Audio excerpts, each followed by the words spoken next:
çocuklar, benim çantam var.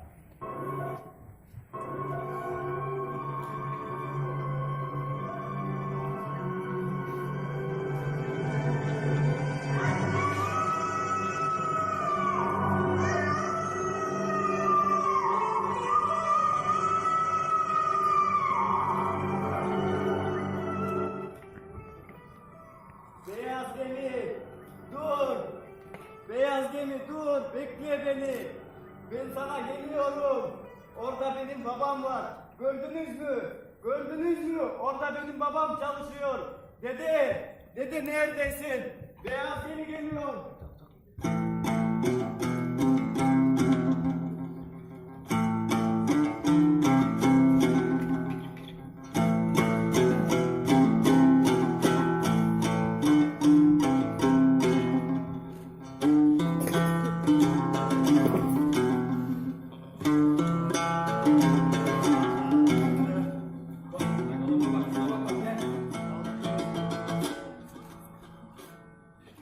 Kaldır kafanı. Kimsin sen? Kimlerdensin? Söylesene, söyle. Kimsin sen? Artık mangurt olmuş. Hazır olmuş. Hadi, söyle güzel şeyler.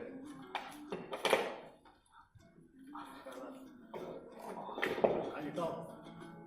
Kaldır şöyle. Kalk hadi.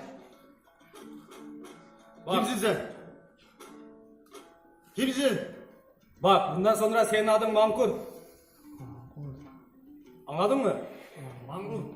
Bundan sonra sen ismin ne dediğinde Mangut diyeceksin, tamam mı?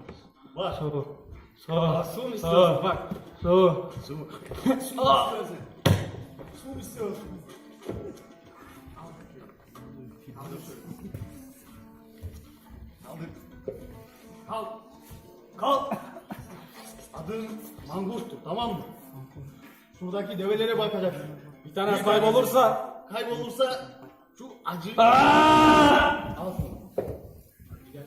Hadi. Al da.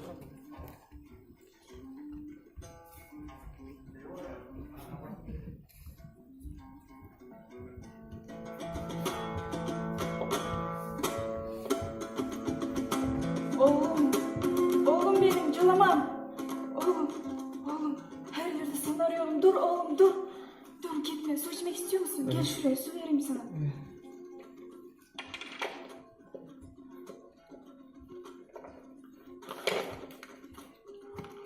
Bak yavrum sana ne yapmışlar. Beni tanıdın mı oğlum? Senin adın ne? Senin adın ne? Hatırlamaya çalış. Makul. O senin şimdiki adın. Asıl adını hatırlamaya çalış. Babanı hatırlıyor musun peki? Dur oğlum dur. Dur oğlum. Bak yavrum sana ne yapmışlar? İnsanın bütün zenginliğini, mal mülkünü, hatta hayatını bile alabilir. Ama insanın hafızasını almak ne demektir ya? Ya Tanrım. Böyle kötü şeyler nasıl insan aklına gelir? Yavrum dur. Dur konuşalım. Senin adın Colaman'dır. Sen bir Naymansın. Babanın adı da Dünenbay. Oğlum hatırla kendini. Sen buraya gelmeden önce neler oldu? Hiçbir şey olmadı.